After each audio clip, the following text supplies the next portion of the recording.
Hello friends, ഞങ്ങളെല്ലാവരും കൂടി കണ്ണൂർക്ക് പോവുകയാണ് കേട്ടോ. ഞങ്ങളുടെ ഒരു കസിൻ്റെ കല്യാണമാണ്. പോണ വഴിക്കൊക്കെ നല്ല കോടമഞ്ഞുണ്ടായിരുന്നു.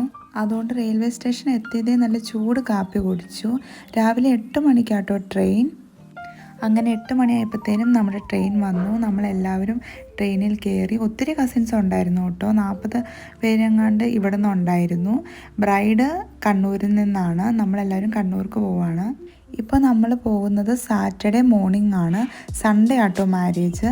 പക്ഷേ സാറ്റർഡേ ഈവനിങ് ഗുലാബി നൈറ്റും സംഗീത നൈറ്റൊക്കെ ഉള്ളതുകൊണ്ട് നമ്മൾ രാവിലെ തന്നെ പോയി. പക്ഷേ ഭയങ്കര ചൂടായിരുന്നു ട്രെയിനിൽ. ആലുവയിൽ നിന്ന് നമ്മൾ രാവിലെ 8 മണിക്ക് കയറിയിട്ട് നമ്മൾ കണ്ണൂർ എത്തിയപ്പം ഏകദേശം ഒരു 2:30 മണിയായി. ട്രെയിനിൻ്റെ അകത്ത് ഫാൻ ഉണ്ടെങ്കിലും ഉച്ച സമയമായതുകൊണ്ട് നല്ല ചൂടായിരുന്നു ട്രെയിനിൻ്റെ അകത്ത്. അങ്ങനെ വൈകുന്നേരം നമ്മൾ അവിടെ എത്തി. ഗുലാബി നൈറ്റിന് കൂടി. നമ്മളെല്ലാവരും പിങ്ക്, റെഡ് അങ്ങനെ ഒരു കളറൊക്കെ ആയിരുന്നു ഇട്ടിരുന്നത്. ആദ്യത്തെ ഫംഗ്ഷൻ ഗുലാബി നൈറ്റ് ആയിരുന്നു. അത് നല്ല അടിപൊളി പരിപാടിയായിരുന്നു. ബ്രൈഡിൻ്റെയും ഗ്രൂമിൻ്റെയും ഒക്കെ ഡാൻസ് ഉണ്ടായിരുന്നു.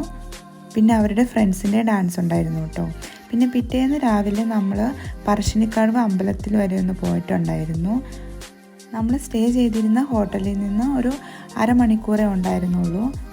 ഇത് കല്യാണ ദിവസം കേട്ടോ. ബ്രൈഡിൻ്റെ എൻട്രിയാണ് ഈ കാണുന്നത്. നല്ല അടിപൊളി ഫംഗ്ഷനായിരുന്നു.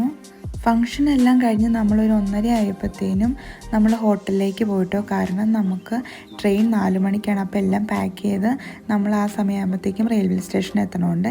എല്ലാവരും നല്ല അടിപൊളിയായിട്ട് ഒരുങ്ങിയിട്ടുണ്ടായിരുന്നു. നല്ല അടിപൊളിയായിട്ട് എല്ലാ ഫംഗ്ഷനും കഴിഞ്ഞു. പിന്നെ നമ്മളൊരു 4 മണിയൊക്കെ ആയപ്പോഴത്തേനും ട്രെയിനിൽ കയറി. പിന്നെ ആ വീഡിയോ ഒന്നും ഞാൻ എടുത്തില്ല. പിന്നെ ഡിസംബർ 25-നായിരുന്നു കേട്ടോ പാർട്ടി ഫംഗ്ഷൻ. അത് നമ്മുടെ വീട്ടിൻ്റെ അടുത്ത് വെച്ചൊരു ഓഡിറ്റോറിയത്തിൽ വെച്ച് തന്നെയായിരുന്നു. നല്ല അടിപൊളിയായിട്ട് അതും കഴിഞ്ഞു. ബ്രൈഡും ഗ്രൂമും നല്ല ഹാപ്പി ആയിട്ടിരിക്കുന്നു. എല്ലാവരും ഹാപ്പി ആയിട്ടിരിക്കുന്നു.